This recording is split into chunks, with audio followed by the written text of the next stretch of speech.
Hello everyone. Welcome back to the channel.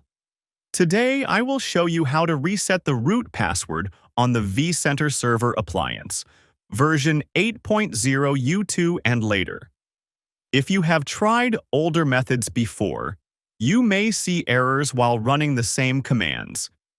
It is very important to take both a backup and a snapshot of the vCenter Server Appliance. This ensures you can recover the system if anything goes wrong. If you need help with backups or snapshots, you can check the cards linked above. Let's start. First, log in to the ESXi host where the vCenter Server Appliance is installed. From the ESXi host, open the web console of the vCenter Server Appliance and reboot the appliance. While the VCSA is booting and you see the Photon OS startup screen, press the letter E on your keyboard to enter the GNU GRUB edit menu. In the GRUB menu, locate the line that starts with the word Linux.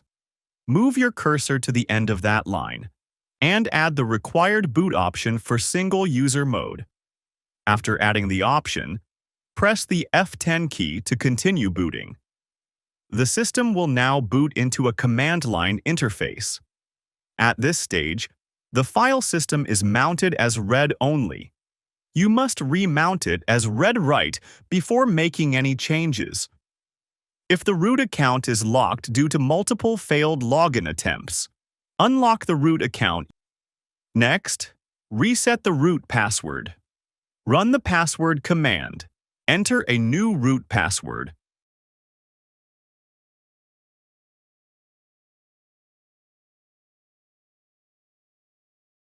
Once the password reset is complete, unmount the file system. Now reboot the vCenter Server Appliance. After the reboot finishes, you can log in using the new root password. If you created a snapshot earlier, make sure to remove it after confirming everything is working correctly. To validate the changes and confirm the root account status, log into the appliance shell and run the account status command. In my appliance, the root password expiration is already set to never expire. You can also access the vCenter Server Appliance graphical interface, where you can adjust the password expiration settings if required. That's it. You have successfully reset the root password on vCenter Server Appliance 8.0 U2 and later. If this video helped you, please like, share, and subscribe for more VMware and data center tutorials. Thank you for watching, and I will see you in the next video.